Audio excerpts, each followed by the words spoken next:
On Valentine's Day, we're exploring the fundamental force that makes the world a better place: love.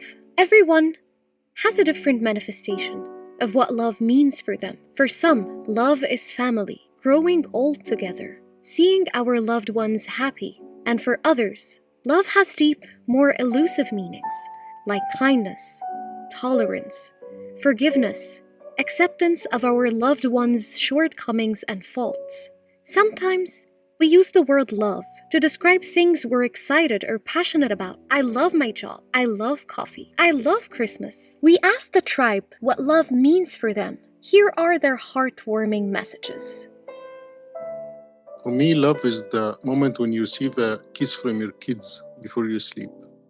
In my experience, I have learned that love is in the small, little details in the day by day. Love is when you say good morning to the man in the store or a woman in the store. Love is when you call to your mother and ask her about how is her day, or answering a message of an old friend in WhatsApp or in any social media. When I walk my dogs in the afternoons, I believe that love is in those little details of the day. That is what is love for me.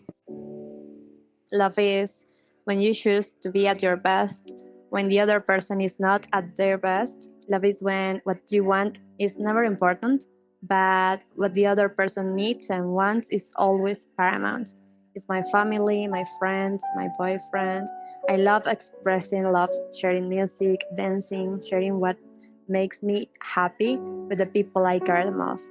Loving someone is about accepting them for who they are, even the things that you might not necessarily like about them, such as how messy they are. Loving someone means even loving the mundanity of your day-to-day life together and building a real commitment to the other person.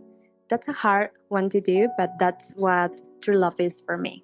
The ancient Greeks identified 7 distinct types of love that exist and vary from one person to another. Eros, the most intense type of love, often associated with youth or the first great romance.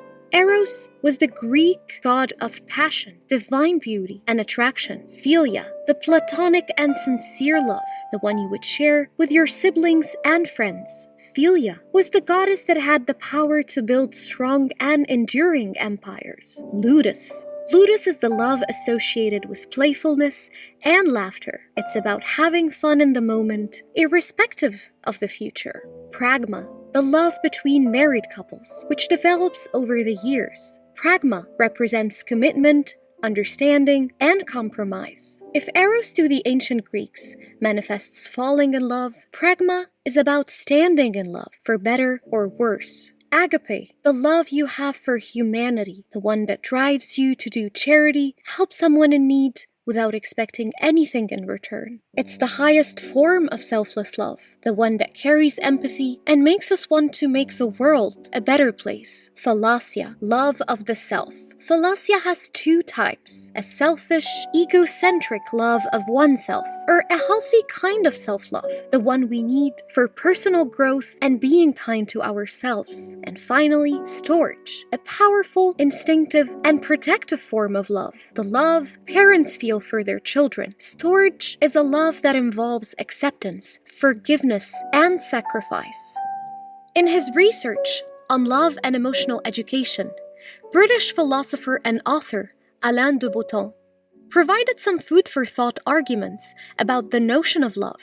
De Botton believes that our idea of love is heavily influenced by the novels we read, the movies we see, and the songs we listen to, and that when we fall in love, we take a lot of our cues from the outside world on how we should react. French philosopher François de la Rochefoucauld has a controversial aphorism that supports this point of view. He said, "There are some people who would have never fallen in love if they haven't heard there was such a thing. But it doesn't matter where you fall on the spectrum. It doesn't matter whether you think love is influenced by social and historical context or that it involves 7 different types, like the ancient Greeks believed. It doesn't matter whether you think love is devotion and commitment to your partner, or spending a fun night out with friends, a hug from your children, or helping someone in need through a rough patch. We can all agree that as long as you give and receive love to your loved ones and to yourself, everything in life can be worthwhile. Thank you for listening, and happy Valentine's Day.